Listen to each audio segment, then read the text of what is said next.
SM Store, amanah dalam muamalah. Bismillahirrahmanirrahim. Assalamualaikum warahmatullahi wabarakatuh. Waalaikumsalam. Innal hamdalillah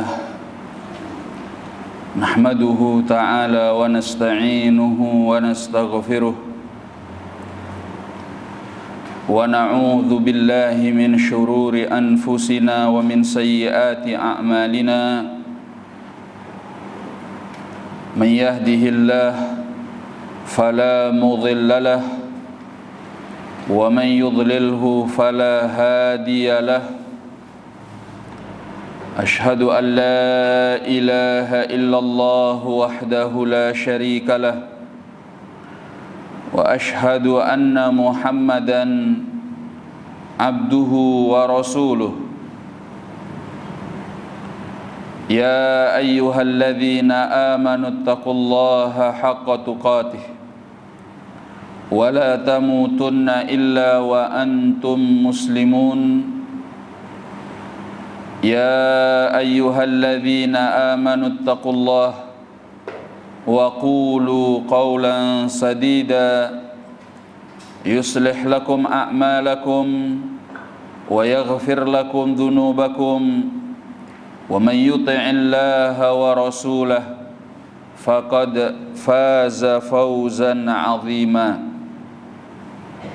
Amma ba'd, fa inna asdaqal hadithi kitabullah wa khairal hadi hadi Muhammadin sallallahu alaihi wasallam wa syarral umuri muhdatsatuha fa inna kulla muhdatsatin bid'ah wa kulla bid'atin dhalalah wa kulla dhalalatin finnar.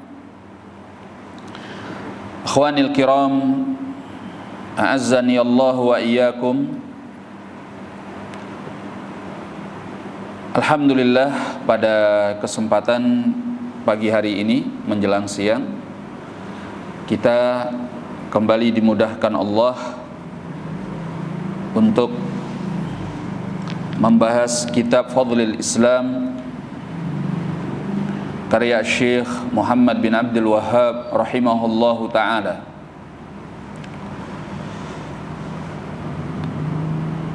Dari kitab ini kita akan mengikuti bagaimana keistimewaan Islam yang diterangkan oleh beliau melalui Al-Quran dan juga sunnah Rasulullah sallallahu alaihi wasallam. Juga di dalam kitab ini mengandung prinsip-prinsip yang penting di dalam akidah Islam, supaya kita tidak salah jalan di dalam mempelajari dan mengamalkan Islam. Nah, kita sampai pada hadis yang berikutnya yang dibawakan oleh beliau, riwayat dari ucapan Ubay bin Ka'ab radhiyallahu anhu. Qala rahimahullah, wa an Ubay bin Ka'ab, dari Ubay bin Ka'ab radhiyallahu anhu, qala, beliau mengatakan, alaikum bis sabili was sunnah, hendaklah kalian berpegang dengan jalan yang lurus dan sunnah Nabi sallallahu alaihi wasallam. Fa innahu laisa min 'abdin 'ala sabilin wa sunnatin, karena sungguhnya tidak ada seorang hamba yang berada di atas jalan Allah dan juga sunnah Nabinya sallallahu alaihi wasallam, Dzakarar Rahman, yang dia mengingat Allah yang Maha Pengasih, berzikir kepada Allah yang Maha Pengasih. Fafadat ainah, lantas kedua air matanya berlinang. Min khasyatillah, karena dia merasa takut kepada Allah, fatamassuhun nar, maka dia disentuh oleh api neraka. Artinya seorang yang berada di atas jalan Allah, jalan yang lurus dan mengikuti sunnah Nabi sallallahu alaihi wasallam, kemudian dia mengingat Allah, karena dia mengingat Allah lantas air matanya berlinang karena dia merasa takut kepada Allah, niscaya hamba itu tidak akan disentuh oleh api neraka. Ya. Walaysa min 'abdin 'ala sabilin wa sunnatin. Tidak ada seorang hamba yang berada di atas jalan Allah dan sunnah Nabi-Nya sallallahu alaihi wasallam, dzakarar rahman, dia mengingat Allah yang Maha Pengasih, berzikir kepada Allah yang Maha Pengasih. Faksya'arra jilduhu, lantas kulitnya merinding. Apa ya? Paham ya merinding ya? Bahasa Indonesia kan ya? Apa tuh merinding? Naik bulunya karena merasa takut. Faksya'arra jilduhu, lalu kulitnya merinding karena merasa takut kepada Allah. Illa kana mithluhu, melainkan perumpamaannya kamathali syajaratin yabisin, kamathali syajaratin yabisa waraquha, melainkan perumpamaannya seperti sebuah pohon yabisa waraquha, yang dedaunannya menjadi kering. Fabainama hiya kadzalik, tatkala pohon itu dalam keadaan yang demikian, idz asabat harrih, lalu pohon itu dihembus oleh angin kencang. Fatahatan anha waraquha, maka dedaunannya jatuh berguguran. Illa tahatan anhu dzunubuh, melainkan hamba tadi dosa-dosanya pun jatuh berguguran. Kama tahata an hadhihi syajarah waraquha, sebagaimana gugurnya dedaunan pepohonan ini. Jadi kalau seorang hamba itu, kata beliau, dia berada di atas jalan Allah dan mengikuti sunnah Nabi sallallahu alaihi wasallam, lalu karena dia mengingat Allah, berzikir kepada Allah, ya, merinding bulunya karena merasa takut kepada Allah, maka dosa-dosanya pun akan gugur berjatuhan, laksana gugurnya dedaunan pohon yang dihembuskan oleh angin. Ya, dedaunan-dedaunan kering yang gugur dari sebuah pohon yang dihembus kencang oleh angin. Ya, ini perumpamaannya. Wa inna iqtisadan fi sabilin wa sunnatin, dan sungguhnya bersederhana di dalam jalan Allah dan sunnah Nabi-Nya sallallahu alaihi wasallam, khairun, itu lebih baik, min ijtihadin, daripada bersungguh-sungguh, fi khilafi sabilin wa sunnah, di dalam menyelisihi jalan Allah dan sunnah Nabi-Nya sallallahu alaihi wasallam. Masya Allah, athar yang luar biasa dari ucapan Ubay bin Ka'ab radhiyallahu anhu. Ya, riwayat ini dikeluarkan oleh Ibnu Abi Syaibah di dalam musannafnya, dan juga Ibnu Battah di dalam Al-Ibanah, serta Abu Nuaim di dalam Al-Hilyah. Nah,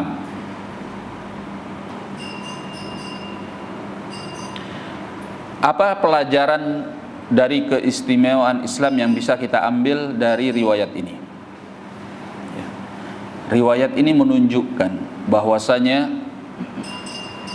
seorang yang berada di atas Islam yang benar, catatannya Islam yang benar. Apa Islam yang benar? Di atas jalan Allah yang lurus, yang mengikuti sunnah Rasulullah sallallahu alaihi wasallam. Itu Islam yang benar. Ya. maka dia mendapatkan kemuliaan. Kalau dia mengingat Allah, kemudian mengalir kedua air matanya karena merasa takut kepada Allah, dia tidak akan disentuh oleh api neraka. Ya. Ini memberi isyarat kepada hadis Nabi sallallahu alaihi wa ala alihi wasallam, ya, tentang orang yang tidak akan disentuh oleh api neraka karena menangis disebabkan rasa takut kepada Allah. Ya, datang dalam Sunan At-Tirmidzi dan hadisnya ini sahih, disahihkan oleh Syekh Al-Albani rahimahullah. Nabi sallallahu alaihi wasallam bersabda, "Ainani la tamassuhuman nar." Ya, dua mata yang tidak akan disentuh oleh api neraka. Ya, pertama, ainun bakat min khasyatillah, mata yang menangis karena merasa takut kepada Allah. Ini tidak akan disentuh oleh api neraka. Wa ainun batat, dan juga mata yang bergadang malam, tahrisu fi sabilillah, berjaga-jaga di jalan Allah Subhanahu wa taala. yakni di perbatasan. Dia berada di garda terdepan untuk menjaga keamanan wilayah kaum muslimin supaya jangan dimasuki oleh musuh. Maka mata yang bergadang di jalan Allah, ya, demi untuk memberikan keamanan kepada kaum muslimin, ini tidak akan disentuh oleh api neraka Allah Subhanahu wa taala. Maksudnya beliau bahwa keutamaan yang ada di dalam hadis ini itu bagi orang yang air matanya mengalir ketika mengingat Allah, dia berada di atas sunnah. Zikirnya itu zikir yang sunnah, amalannya itu amalan sunnah yang diamalkannya, maka kemudian air matanya mengalir karena merasa takut kepada Allah. Ya. Karena dia berada di atas Islam yang benar, maka kemuliaan ini dia dapatkan. Ya. Demikian pula orang yang dia mengingat Allah tabaraka wa ta'ala lalu merinding bulunya karena merasa takut kepada Allah, ya, maka dosa-dosanya berguguran, dihapuskan oleh Allah Subhanahu wa ta'ala. Kapan dia mendapatkan kemuliaan ini? Kalau dia berada di atas sunnah, amalan yang dilakukannya amalan sunnah, ibadah yang dilakukannya adalah ibadah yang sunnah.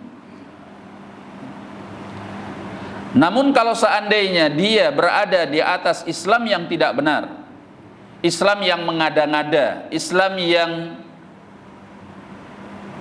menambah-nambahi, amalannya itu tidak ada dalilnya dari Nabi SAW, tidak ada contohannya dari Nabi, ya. Dia berzikir dengan zikir-zikir yang bid'ah sampai nangis-nangis. Bahkan diriwayatkan dari sebagian ahli bid'ah itu ada yang sampai teriak histeris, wah, gitu, ya. Sampai ada yang pingsan, sampai ada yang katanya mati karena merasa takut kepada Allah dengan zikir-zikir yang bid'ah tadi. Maka dia tidak mendapatkan kemuliaan ini. Kemuliaan tidak akan disentuh oleh api neraka. Kenapa? Karena dia berada di atas bid'ah. Dia mengada-ada di dalam agama Allah.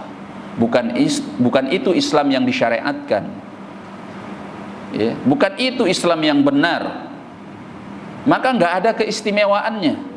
Keistimewaan Islam itu bila diamalkan di atas sunnah Rasulullah Sallallahu Alaihi Wasallam. Itu maksud beliau, ya.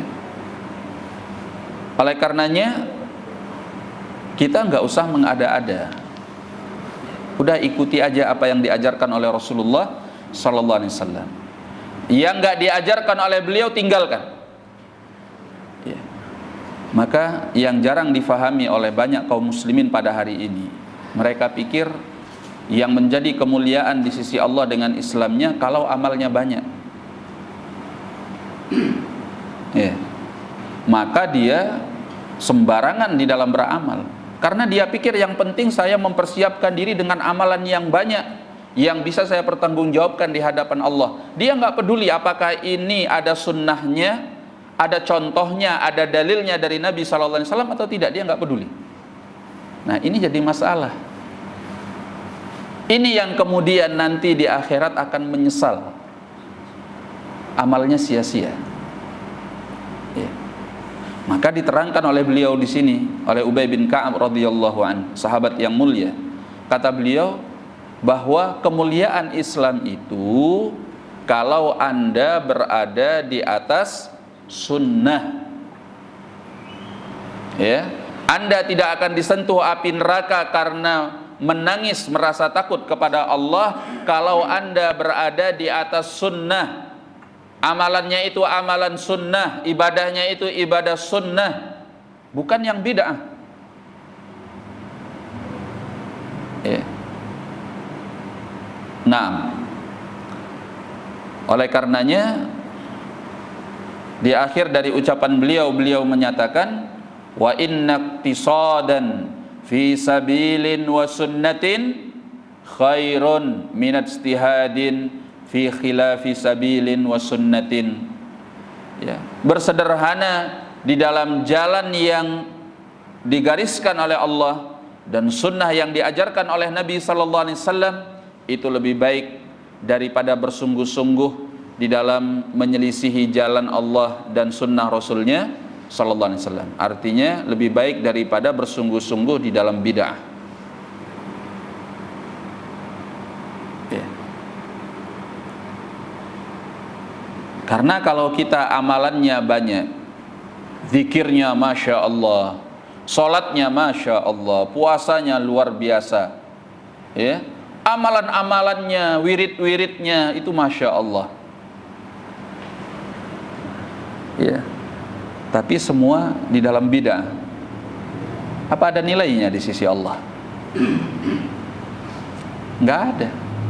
Kata Allah dalam surat Al-Kahfi, qul hal nunabbi'ukum bil akhsarina a'mala.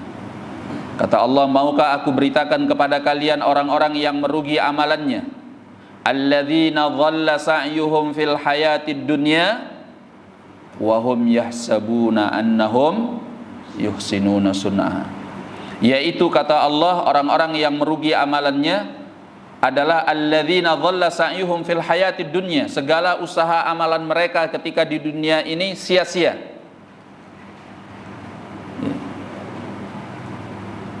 Tidak ada nilainya di sisi Allah tabaraka wa ta'ala.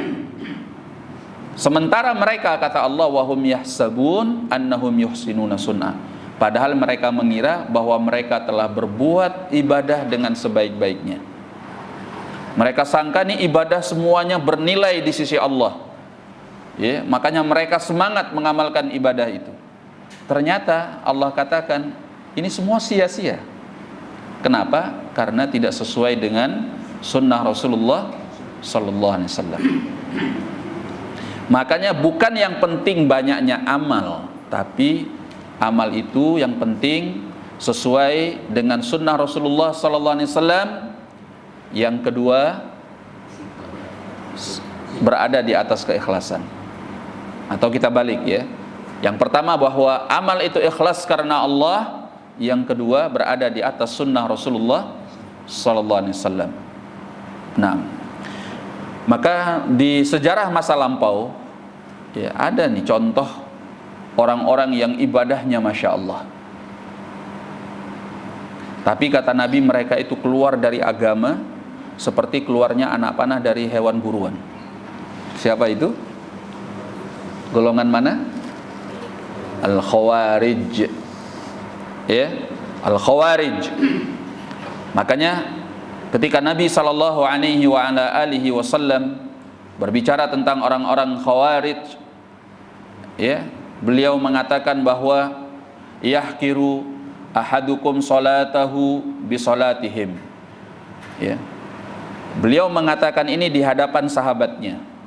Kata beliau kepada para sahabatnya, salah seorang di antara kalian itu, ya, akan menganggap kecil solatnya dibanding solat mereka.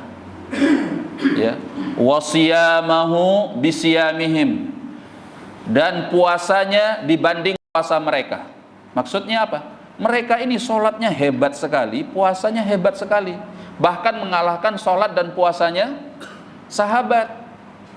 Sampai-sampai kata Nabi, salah seorang di antara kalian, wahai sahabatku, menganggap solatnya dan puasanya itu lebih kecil dibanding solat dan puasanya mereka. Ya, yaqra'unal Qur'an, mereka itu membaca Al-Qur'an. Ya. La yujawizu taraqihim, hanya saja bacaan Al-Qur'an itu tidak lewat dari tenggorokan mereka, enggak masuk iman ke dalam hatinya secara sempurna. Karena dia tidak mengikuti tuntunan Rasulullah sallallahu alaihi wasallam. Ibadahnya hebat, bacaan Al-Qur'annya ya hebat. Tapi kata Nabi alaihi salatu wassalam tentang mereka ini, yamruquna minad din kama yamruqus sahmu minar ramiyah. Mereka keluar dari agama ini laksana keluarnya anak panah yang dilesatkan kepada hewan buruan.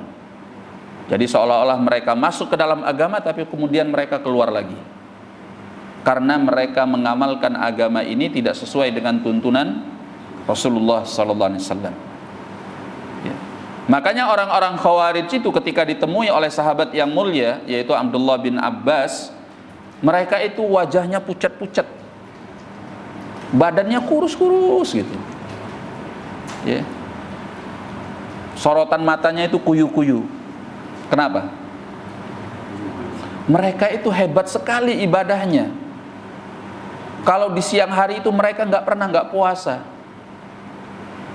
Ya. Kalau di malam hari nggak pernah mereka nggak sholat malam, sepanjang malam mereka sholat malam, luar biasa. Tapi mereka berada di atas bid'ah. Itu yang jadi masalah. Nah, oleh karenanya beliau mengatakan sederhana di dalam jalan sunnah itu lebih baik daripada bersungguh-sungguh di dalam jalan bid'ah. Ya. Nah, ini pelajaran yang sangat penting bagi kita semua, bahwa mari kita mengoreksi amal ibadah kita. Apakah amal ibadah kita itu sudah sesuai dengan apa yang diajarkan oleh Rasulullah sallallahu alaihi wasallam. Nah,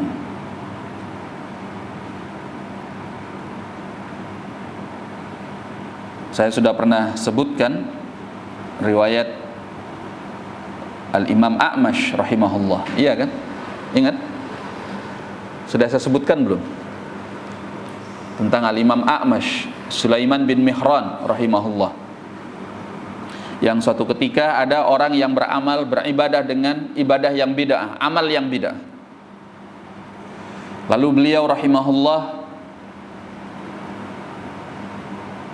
apa sikapnya? Beliau mencabut bulu ketiaknya. Ingat ya? Maka orang yang beribadah dengan ibadah bid'ah ini tadi marah. Kami sedang beribadah, kami sedang beramal, kok seenaknya kamu mencabut bulu ketiak? Kayak nggak menghormati orang yang sedang ibadah gitu. Ya.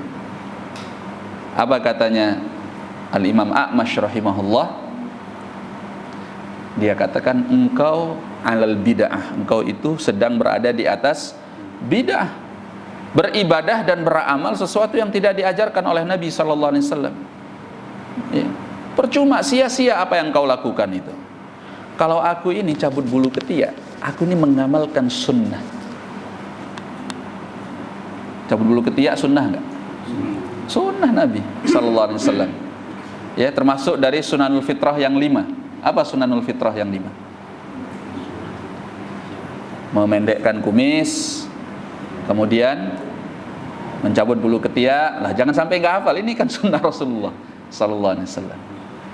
Kemudian yang ketiga, memotong kuku, ya.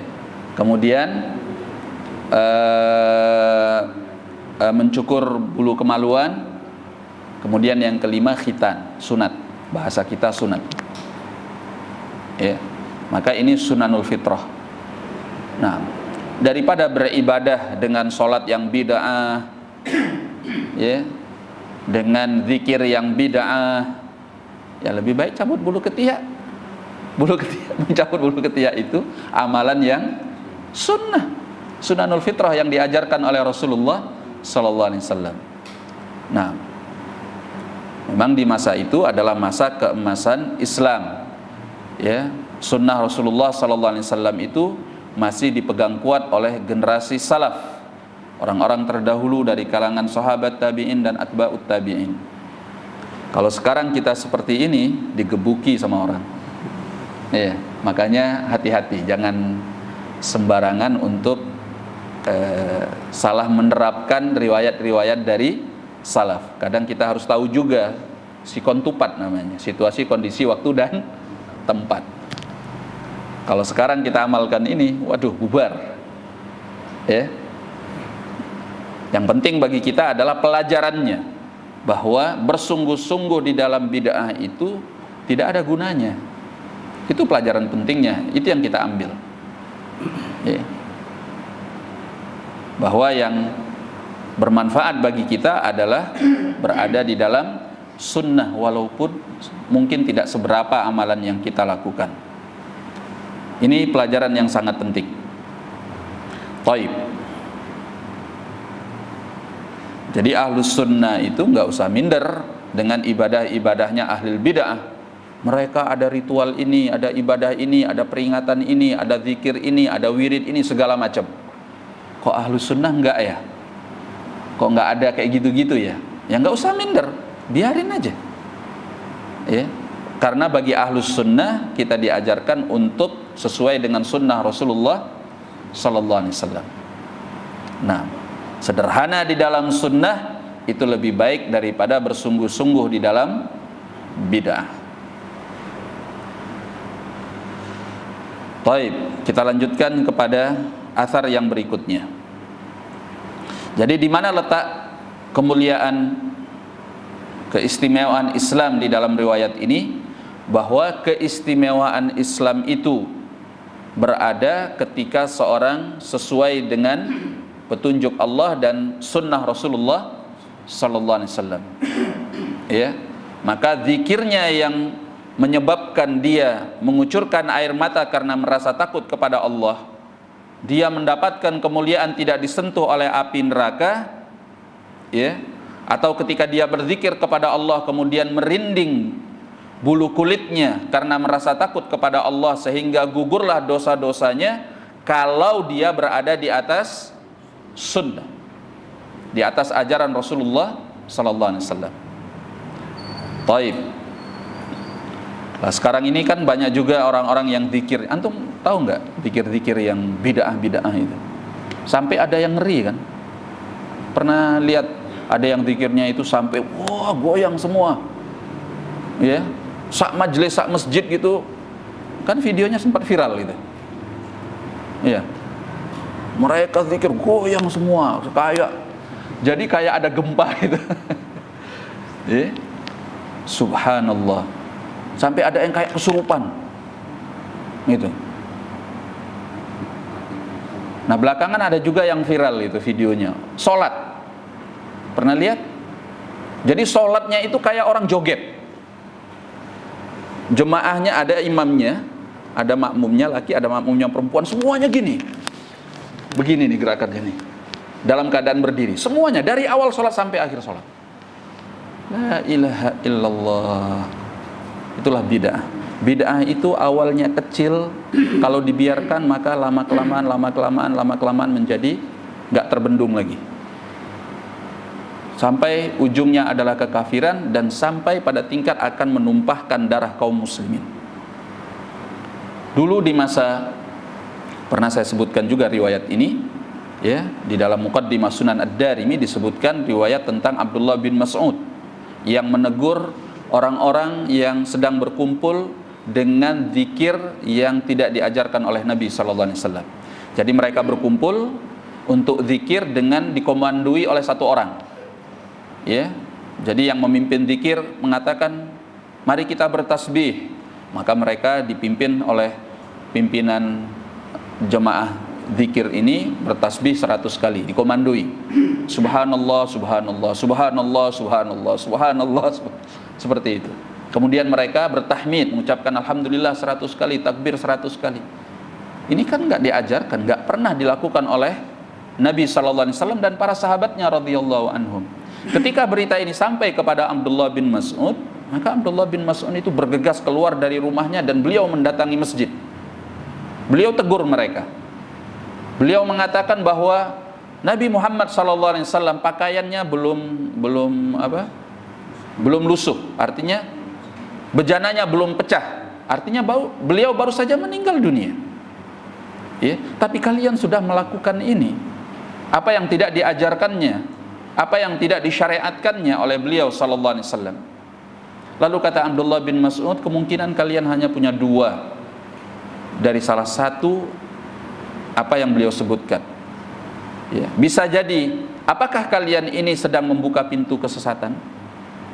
Atau kemungkinan yang kedua, kalian lebih mendapat petunjuk daripada Rasulullah sallallahu alaihi wasallam. Kedua-duanya enggak, karena enggak ada yang baik.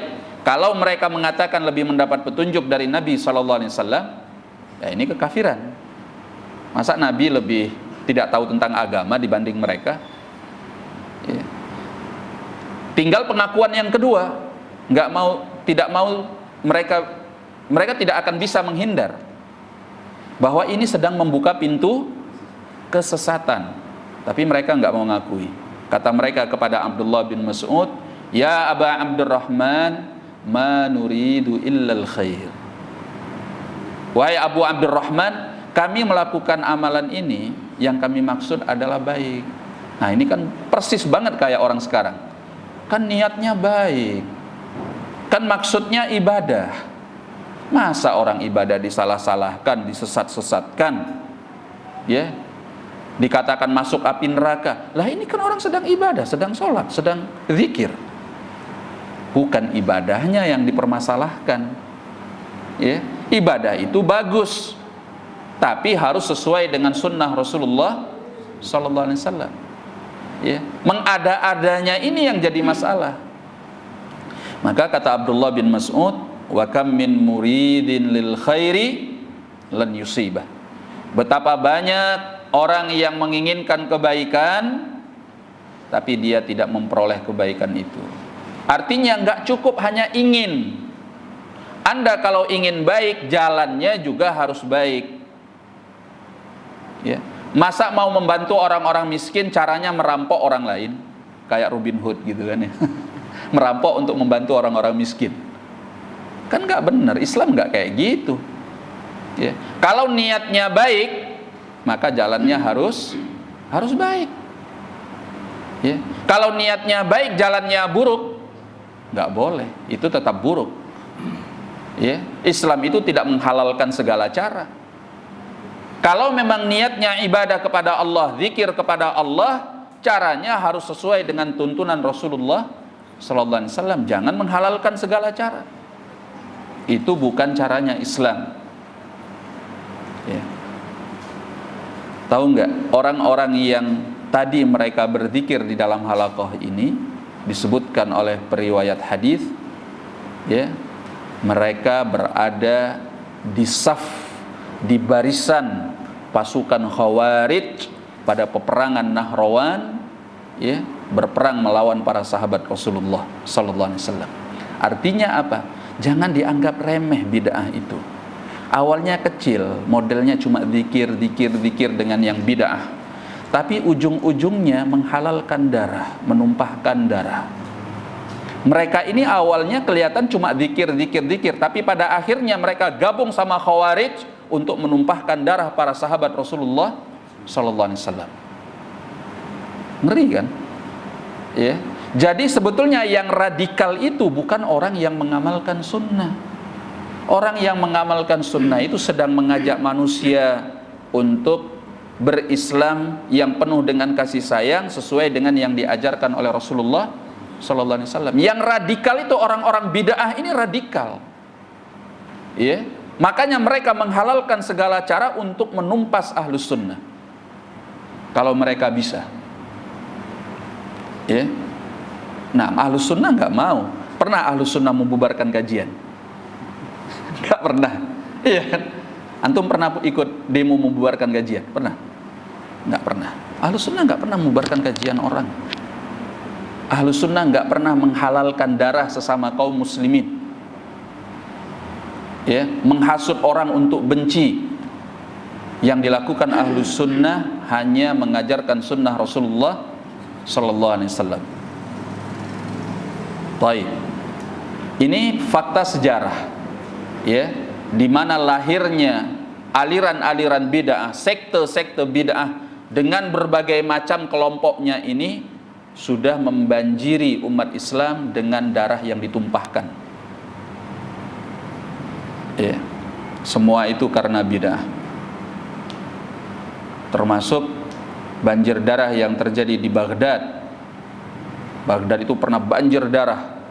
Ya, kaum muslimin disembelihi oleh bangsa Mongol, Tartar yang datang. Sebabnya apa? Pengkhianatan dari ahlul bid'ah, seorang Syiah terhadap khalifah. Bid'ah itu kehancuran bagi kaum muslimin. Ya. Maka kalau kata para ulama, bid'ah itu dibiarkan awalnya kecil, lama-kelamaan akan menjadi besar, ujungnya adalah kekafiran dan akan membawa pertumpahan darah di kalangan kaum muslimin. Itu bid'ah. Maka di mana letak keistimewaan kemuliaan Islam? Di mana letak kasih sayang Islam kalau sudah seperti itu? Ya. Oleh karenanya perjuangan salaf untuk menyebarkan sunnah Nabi SAW begitu besar di masa lampau, karena mereka tidak ingin terjadi yang seperti ini. Walaupun secara sejarahnya, ya, ketika bid'ah itu datang dan masuk ke dalam tubuh kaum muslimin, maka sunnah Nabi SAW mulai mati, hilang, dan bahkan sampai pada tingkat di mana ditumpahkannya darah kaum muslimin dan dihancurkannya harta benda mereka. Nah, akhwani ma'asyiral muslimin rahimani wa rahimakumullah.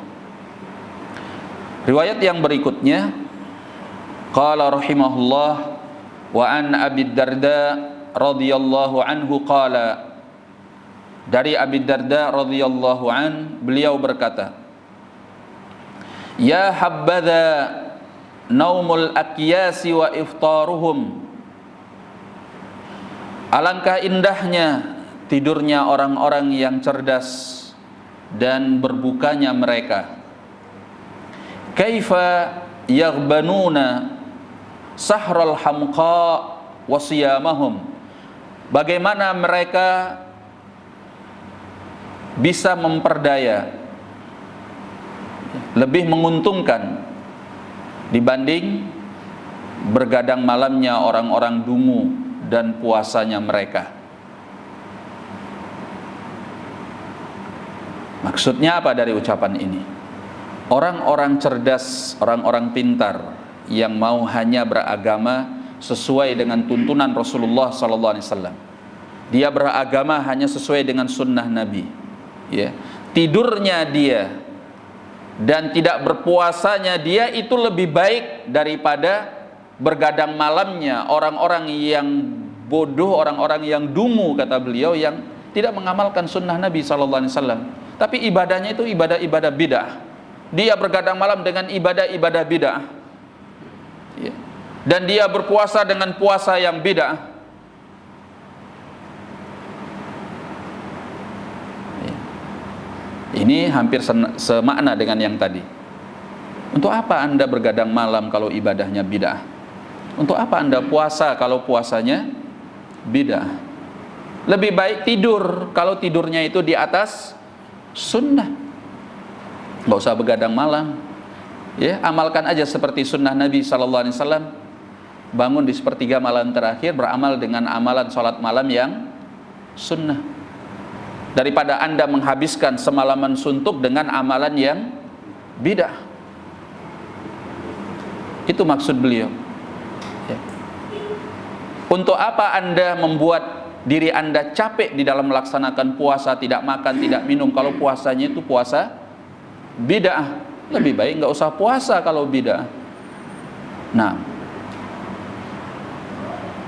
wala mithqalu dzarratin min birrin ma'a taqwa wa yaqin, dan amalan yang sangat kecil dari kebaikan disertai dengan takwa kepada Allah. Takwa di sini tidak melakukan hal-hal yang dilarang, semacam kekafiran, kesyirikan, kebid'ahan. Ya. Wa yaqin, ya, melakukan amalan kebaikan yang kecil sekalipun, tapi tidak mengandung unsur syirik, unsur kekafiran, dan unsur kebid'ahan. Ya. Dan disertai dengan keyakinan, yaitu keikhlasan kepada Allah. A'zamu wa afdalu wa arjahu, itu lebih agung, lebih mulia, lebih kuat, min amsalil jibal ibadatan minal mughtarrin, dibandingkan ibadah yang sebesar gunung dari orang-orang yang terpedaya, yaitu orang-orang yang ibadahnya sembrono, yang tidak berada di atas sunnah Rasulullah sallallahu alaihi wasallam. Naam. Oleh karenanya ini juga semakna dengan yang tadi. Ini riwayat dikeluarkan oleh Imam Ahmad di dalam kitab Az-Zuhud dan Abu Nuaim di dalam Al-Hilyah. Walaupun di dalam sanadnya kepada Abi Darda ada kelemahan, ada rawinya yang majhul, yang tidak diketahui kondisinya apakah thiqah atau tidak. Tetapi apa yang beliau ucapkan di dalam riwayat ini, apa yang disebutkan di dalam riwayat ini didukung oleh dalil-dalil yang banyak dari Al-Quran dan Sunnah Rasulullah Sallallahu Alaihi Wasallam. Nah, oleh karena itu 3 syarat yang penting untuk sahnya sebuah amal diterima di sisi Allah. Yang pertama, Islam. Anda harus Islam dulu kalau mau amalannya, kebaikannya diterima di sisi Allah Subhanahu wa ta'ala. Itu yang pertama, Islam. Adanya keimanan kepada Allah Tabaraka wa ta'ala dan juga kepada Rasulnya sallallahu alaihi wa ala alihi wasallam. Nah, kemudian syarat yang kedua yaitu ikhlas. Syarat yang kedua adalah ikhlas karena Allah Subhanahu wa ta'ala. Syarat yang ketiga mengikuti sunnah Rasulullah sallallahu alaihi wasallam. Nah, jadi ada 3 syarat kalau amalan kita mau benar dan diterima di sisi Allah. Pertama, Islam. Yang kedua, ikhlas. Yang ketiga, mengikuti sunnah Nabi sallallahu alaihi wasallam. Nah,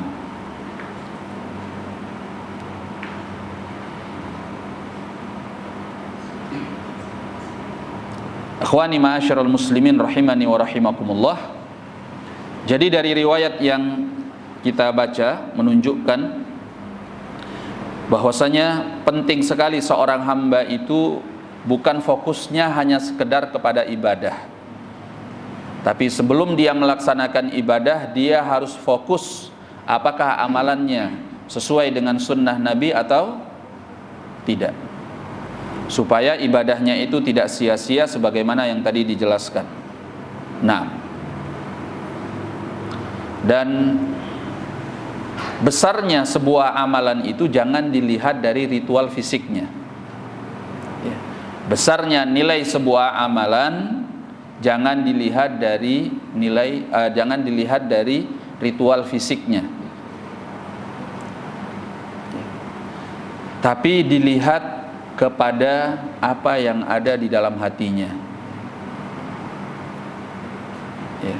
Makanya tadi beliau mengatakan, sungguh la mithqalu dzarratin, ya, min birrin, amalan kebaikan yang sangat kecil, ma'a taqwa, yang disertai dengan takwa, artinya sesuai dengan tuntunan Nabi sallallahu alaihi wasallam. Enggak neko-neko. Enggak ada syirik di dalamnya, enggak ada kekufuran di dalamnya, enggak ada bid'ah di dalamnya. Karena takwa itu artinya menghindarkan diri dari hal-hal yang dimurka oleh Allah. Yang dimurka oleh Allah itu ada 3, syirik, kufur, dan bid'ah. Wa yaqin, disertai dengan keyakinan, maksudnya keikhlasan. A'zamu wa afdalu wa arjahu, itu lebih agung, lebih utama, lebih kuat, min amsalil jibal ibadatan minal mughtarrin, dibanding sebesar gunung ibadahnya orang-orang yang tidak demikian, orang-orang yang terpedaya. Maka kalau kita ingin membesarkan nilai dari sebuah ibadah, perbesarlah keikhlasannya. Yang kedua, cocokkan dia dengan sunnah Rasulullah sallallahu alaihi wasallam. Ya. Makanya kayak kita sekarang ini, kita belajar ngaji ini, pahala kita ini nggak sama. Ya. Ada yang dapatnya mungkin nilainya 100, ada yang 90, ada yang 80, ada yang 60, ada yang 50, ada yang 40. Apa yang membedakan? Padahal semua ini kan ngaji sama nih, bareng nih. Yang membedakan apa? Apa yang ada di dalam hati. Anda ngaji kenapa? Niatnya apa? Kesungguhannya seperti apa? Iya kan? Keseriusannya seperti apa? Itu kan kaitannya dengan hati semuanya. Nah, oleh karenanya yang membedakan itu apa yang ada di dalam hati. Datang di dalam ayat di mana Allah tabaraka wa taala menyatakan dalam surat Al-Hajj ayat ke-37, la yanalallaha luhumuha wala dima'uha walakin yanaluhut taqwa minkum. Ya, kata Allah, tidak sampai kepada Allah dagingnya dan darahnya hewan kurban itu. Walakin yanaluhut taqwa minkum, yang sampai kepada Allah itu adalah takwa di antara kalian. Ya. Jadi yang dinilai oleh Allah itu adalah keikhlasannya, kesungguhannya, keseriusannya. Ya. Jadi itulah yang akan membedakan ibadah di antara kita. Apalagi dengan orang-orang yang memang secara tuntunannya dia tidak berada di dalam sunnah Rasulullah sallallahu alaihi wasallam. Orang yang sama-sama mengamalkan apa yang diajarkan oleh Nabi bisa beda nilainya di sisi Allah karena keikhlasan. Nah, maka yang sulit itu adalah menjaga keikhlasan hati, ketulusan hati, kesucian hati di dalam beribadah kepada Allah Subhanahu wa taala. Amalan kecil bisa bernilai besar kalau yang melakukannya adalah orang yang keimanannya luar biasa kepada Allah Subhanahu wa taala. Nah, yang membuat Abu Bakar itu melebihi semua kaum muslimin yang ada. Kenapa? Apakah karena beliau sholatnya lebih banyak? Apakah karena puasanya lebih banyak? Kalau cuma sekedar melihat sholatnya lebih banyak, puasanya lebih banyak, ya orang-orang Khawarij. Mereka itu puasanya Masya Allah, sholatnya Masya Allah. Tadi sudah kita bawakan hadisnya. Bahkan kata Nabi, salah seorang di antara kalian menganggap kecil sholatnya dibanding sholat mereka, puasanya dibanding puasa mereka. Kalau hanya sekedar banyak sholatnya, banyak puasanya, ya orang-orang Khawarij itu. Mereka Masya Allah dalam hal ini. Tapi kata Nabi, mereka keluar dari agama seperti keluarnya anak panah dari hewan buruan. Abu Bakar itu mempunyai keistimewaan yang mengalahkan keistimewaan kaum muslimin yang lain sampai akhir zaman, bukan karena banyak sholatnya dan puasanya. Kata seorang ulama yaitu Bakar bin Abdullah al-Muzani rahimahullah, ma sabaqakum Abu Bakrin, Abu Bakar itu mendahului kalian dalam hal keutamaan, la bi kathrati salatin wala siyam, bukan karena banyaknya puasa, banyaknya salat dan banyaknya puasa, walakin bi syai'in waqara fi qalbi, tapi karena sesuatu dari keimanan yang menancap di dalam sanubarinya, di dalam hatinya. Ya, ketulusan, keikhlasan, kekuatan keyakinan Dan itu tampak di dalam kondisi-kondisi darurat dan genting. Bagaimana hebatnya keimanan Abu Bakar radhiyallahu an. Ya, ada beberapa peristiwa yang membuktikan ini di masa itu. Di antaranya seperti ketika meninggalnya Rasulullah sallallahu alaihi wasallam. Ketika Rasulullah sallallahu alaihi wasallam meninggal dunia, gempar kota Madinah. Ya, para sahabat bersedih, ada yang menangis. Bahkan Umar ibnul Khattab dalam sejarahnya beliau sampai awalnya tidak mengakui kematian Rasulullah sallallahu alaihi wasallam. Beliau menghunus pedang dan mengatakan, barang siapa yang mengatakan bahwa Muhammad sallallahu alaihi wasallam sudah meninggal dunia, aku tebas lehernya. Nabi belum mati. Karena saking cintanya dia kepada Rasulullah sallallahu alaihi wasallam. Ya. Umar saja sampai nggak kontrol pada waktu itu. Ini yang membedakan apa? Kekuatan iman. Datang Abu Bakar. Abu Bakar ketika Rasulullah SAW meninggal dunia itu, beliau berada di pinggiran kota Madinah. Rumahnya ada di pinggiran kota Madinah. Dia sedang di rumahnya. Diberitakan kepada beliau bahwa Nabi SAW wafat di kamarnya Aisyah radhiyallahu anha. Maka Abu Bakar bergegas datang ke rumah Nabi SAW yang ada di sebelah Masjid Nabawi. Beliau datang menemui Nabi SAW yang sudah terbujur dalam keadaan tidak bernyawa. Beliau meninggal dunia alaihi salatu wassalam. Abu Bakar datang lalu mencium keningnya Rasulullah SAW. Ya, beliau melihat bahwa Nabi sudah meninggal dunia. Ketika beliau mendengar kaum muslimin yang pada menangis, gaduh, Umar yang mengucapkan seperti itu, beliau masuk ke dalam masjid dan beliau berdiri menyampaikan khutbahnya. Ya, di antara yang beliau ucapkan, man kana ya'budu Muhammadan fa inna Muhammadan qad mat.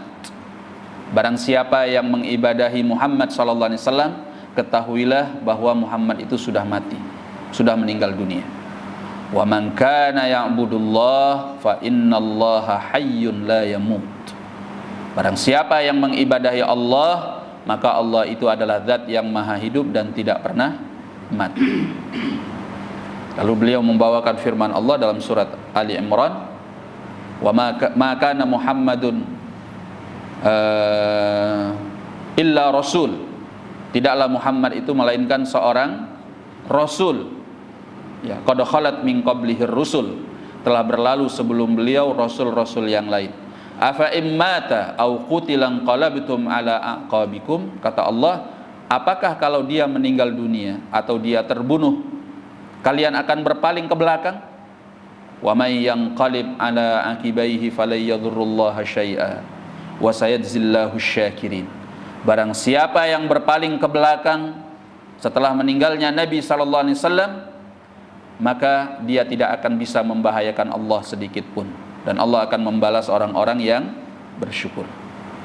Itu Umar ibnul Khattab langsung lemes, jatuh pedang dari tangannya. Yang tadi diacung-acungkannya itu jatuh dari tangannya, dia terkulai lemas. Apa kata Umar ibnul Khattab? Seolah-olah aku baru mendengar ayat ini pada kesempatan itu. Seolah-olah ayat itu diturunkan pada kesempatan ini, pada peristiwa tadi. Padahal ayat itu sudah lama turun. Ya, Umar yang begitu hebat keimanannya masih sempat nggak kontrol. Tapi Abu Bakar dengan ketenangannya dan kekuatan imannya, keteguhan jiwanya, itu yang membedakan beliau. Radhiyallahu an. Ya, maka sangat penting sekali di mana seorang hamba itu, ya, memperdalam keikhlasannya, berjuang di dalam keikhlasannya, dan berjuang pula untuk selalu mengikuti sunnah Rasulullah sallallahu alaihi wasallam. Di sini ada ucapan Al Hasanul Basri rahimahullah yang luar biasa. Kata beliau, lima kana as-sahabatu afdal ma'a anna minat tabi'ina man hum aktsaru minhum ibadah. Jadi Al Hasanul Basri itu pernah ditanya, pertanyaannya, lima kana as-sahabatu afdal, kenapa sahabat itu lebih utama Ma anna minat tabi'in, padahal di kalangan tabi'in itu manhum aktsaru minhum ibadah, ada orang-orang yang jauh lebih banyak ibadahnya. Ya. Banyak orang-orang zuhud, banyak orang-orang ahli ibadah di kalangan tabi'in yang ibadahnya luar biasa, tapi mereka tidak pernah bisa mengalahkan kemuliaan sahabat. Apa jawaban Al-Hasanul Basri rahimahullah? Ini jawabannya luar biasa. Kata beliau, perhatikan ini. Beliau mengatakan ulaika ta'abbadu wal akhiratu fi qulubihim. Sahabat-sahabat itu ketika mereka ibadah, ya, akhirat itu ada di hatinya. Ya, sahabat-sahabat itu ketika mereka ibadah, akhirat itu ada di hatinya. Ya. Wa haula, sedangkan mereka ini ta'abbadu, mereka beribadah, memang ibadahnya banyak. Wad dunya fi qulubihim, sementara dunia itu ada di hatinya. Perbedaannya apa? Kondisi hati, ketulusannya, keikhlasannya, kekuatan imannya, keyakinannya itu beda banget. Ya. Nah, kita ini juga demikian.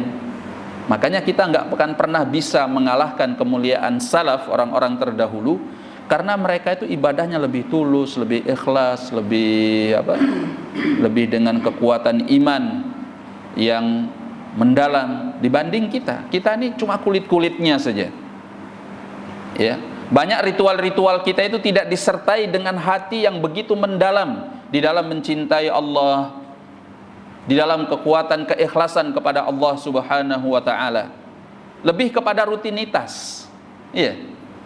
Rutinitas yang bahkan kita juga tidak merasakan nikmatnya karena kewajiban, ya mau nggak mau ya udahlah, yang penting kita laksanakan karena ini kewajiban, paling tidak kita nggak dosa dan mendapatkan pahala, itu kan. Ya, sementara mereka udah nggak di situ tingkatannya. Mereka itu tingkatannya, mereka melaksanakan ibadah benar-benar rasa cinta yang mendalam kepada Allah, dan pikiran mereka itu sudah tentang akhirat. Cuma fisiknya aja yang masih ada di dunia. Ya. Kalau kita, badan kita ibadah, hati kita menerawang ke dalam semua kesibukan dunia. Iya enggak? Itulah mengapa kalau kita sholat Allahu Akbar, hati kita segera berpaling kepada urusan-urusan dunia. Ya. Pernah ngerasain enggak? Sering, Ustaz. Ya iya, itulah kita. Sampai ada yang bilang begini, kalau ingin mengingat sesuatu yang hilang, apalagi barang kecil, maka sholatlah. Nanti ingat, ya, di mana ngeletakin kunci motor nih tadi. Begitu Allahu Akbar, oh ingat, oh iya, di balik lemari, gitu. Misalnya. Karena kita, subhanallah, kita ibadah tapi hati kita masih dipenuhi dengan dunia. Itu yang membuat kita tidak bisa mengalahkan kemuliaan orang-orang terdahulu. Orang-orang terdahulu kalau sudah masuk ke dalam ibadah, mereka itu sudah pindah alam. Pikiran mereka, hati mereka sudah di akhirat. Sudah hanya berpikir tentang Allah Subhanahu wa taala dan keindahan-keindahan yang dijanjikan oleh Allah Tabaraka wa taala. Nah, makanya salat itu menjadi amalan yang cukup mengasyikkan. Ya, menjadi sebagai ketenangan jiwa, ketentraman hati. Ya Bilal, kata Nabi, arihna bis shalah. Wahai Bilal, beri kita ketenangan dengan salat. Ya, Nabi itu kalau sudah gelisah, hatinya galau, maka yang beliau lakukan salat. Apalagi kalau datang salat yang wajib, itu membuat beliau sangat gembira. Kalau kita enggak, hatinya galau, maka curhat di media sosial, ya, di medsos. Apalagi yang masih muda-muda ini, iya kan? Nas'alullah as-salama wal afiyah. Oleh karenanya, barakallahu fikum, ya, kita harus belajar bagaimana kita menikmati ibadah dengan memperdalam keimanan. Ya. Yang paling penting itu adalah memperdalam rasa cinta kepada Allah Subhanahu wa ta'ala. Baik.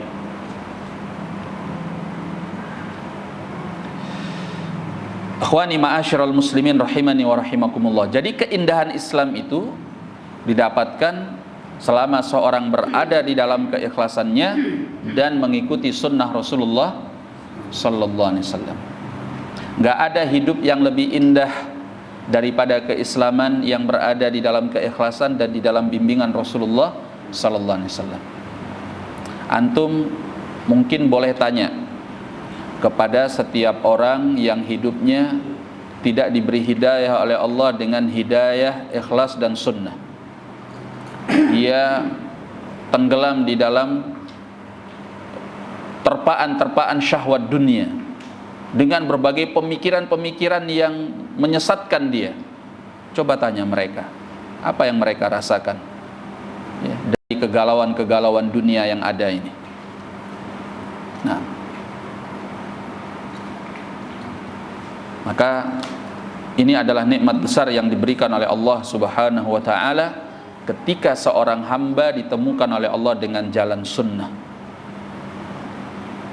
ya. Celakanya bila seorang hamba itu ditemukan oleh Allah dengan jalan bid'ah.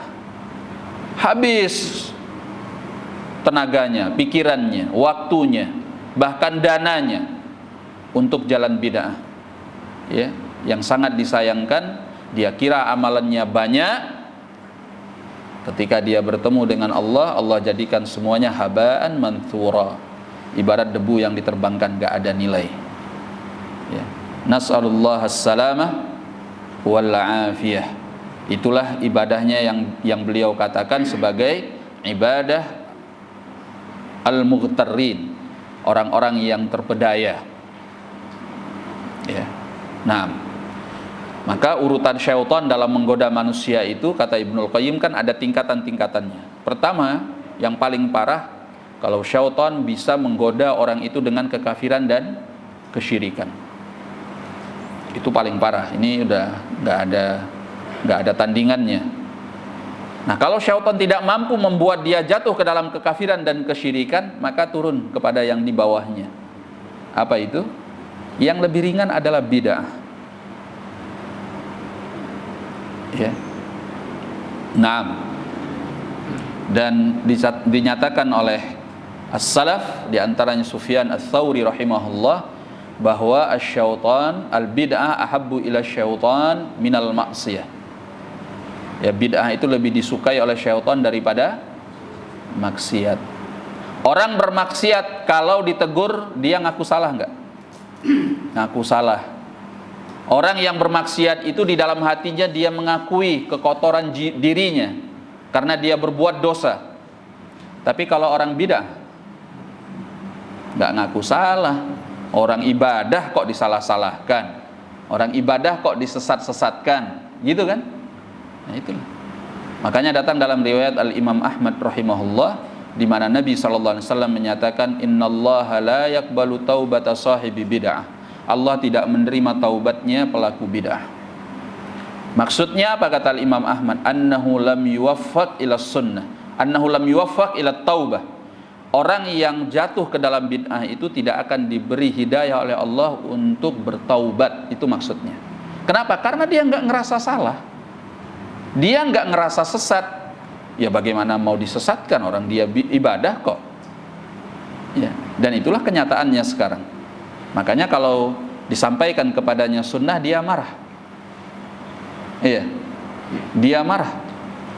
Nah, karena dia ngerasa tidak salah. Oleh karena itu, barakallahu fikum, keindahan Islam itu apabila kita berada di dalam keikhlasan dan di dalam sunnah Rasulullah sallallahu alaihi wasallam. Nah, kalau kita sudah ditemukan oleh Allah dengan jalan ini, pegang dengan sekuat-kuatnya sampai kita meninggal dunia. Jangan pernah dilepaskan. Ya, seperti pesan Nabi sallallahu alaihi wasallam, alaikum bisunnati wa sunnatil khulafa'ir rasyidin al-mahdiyyin addu 'alaiha bin nawajidh. ya, peganglah oleh kalian sunnahku dan sunnah orang-orang yang dinyatakan sebagai khulafa rasyidin, yaitu para sahabatnya radhiyallahu anhum. Ya, addu 'alaiha bin nawajid, gigitlah oleh kalian dengan gigi-gigi geraham kalian. Karena kalau seorang menggigit dengan gigi gerahamnya itu kuat. Ya, beda kalau dia menggigit dengan gigi depannya, gigi serinya. Ya, orang misalnya Anda menggigit tali dengan gigi depan ini, kalau ditarik itu bisa copot itu giginya, karena nggak kuat. Tapi coba dia menggigitnya dengan gigi geraham, itu nggak lepas. Jadi kata para ulama, ini maksudnya adalah dipegang teguh, dipegang kuat, jangan dilepaskan. Hanya saja seperti yang dikatakan oleh Nabi SAW, berpegang dengan sunnah di akhir zaman itu nggak mudah. Diibaratkan seperti apa? Kal-qabdi 'alal jamr, seperti orang yang menggenggam bara api. Kalau digenggam terus maka tangannya akan hancur, tapi di dalamnya ada keselamatan, karena itu adalah sunnah Rasulullah SAW. Kalau dilepaskan maka itu adalah kebinasaan. Ya, jadi memang panas menggenggamnya itu nggak akan mudah. Ya, dimana di akhir zaman itu beliau ibaratkan ketika manusia sudah dalam keadaan memperturutkan hawa nafsu, hawan yuttaba, ya, wad dunya mu'athara, dan kehidupan dunia itu lebih dikejar, lebih dikedepankan oleh manusia daripada kehidupan akhirat. Wa i'jabu kulli dhi ra'yin ra'yah, dan setiap orang bangga dengan pikirannya. Syuhun muta', dan manusia itu diliputi oleh sikap pelit untuk mengeluarkan hartanya di jalan Allah. Situasinya sudah seperti itu, manusia pelit mengeluarkan harta di jalan Allah, dunia lebih dikedepankan. Sudah tuh, Masya Allah, 11-16 ya. Oh, ya. Anda masih ingatnya, kalau di Solo belum sih. Ini Surabaya. Taib. Kita selesaikan kalimat ini. Ya. Jadi digambarkan oleh Nabi, dunia sudah dikedepankan, hawa nafsu sudah diperturutkan, ya. Manusia pelit untuk mengeluarkan hartanya di jalan Allah. Setiap orang bangga dengan pikirannya. Menggenggam sunnah itu laksana seperti menggenggam bara api. Tapi pahalanya kata beliau seperti pahala 50 orang. Sahabat bertanya, ya Rasulullah, minhum au minna? 50 orang itu dari mereka atau dari kami? Kata Nabi SAW, bal minkum. Ya, bahkan pahalanya itu seperti pahala 50 orang di antara kalian, di antara sahabat. Jadi walaupun berat tapi pahalanya besar di sisi Allah tabaraka wa ta'ala. Nah, kita cukupkan dulu sampai di sini. Semoga apa yang kita pelajari pada hari ini membuat keislaman kita menjadi lebih baik di atas sunnah Nabi SAW. Lebih dan kurangnya saya mohon maaf. Billahi taufik. Assalamualaikum warahmatullahi wabarakatuh.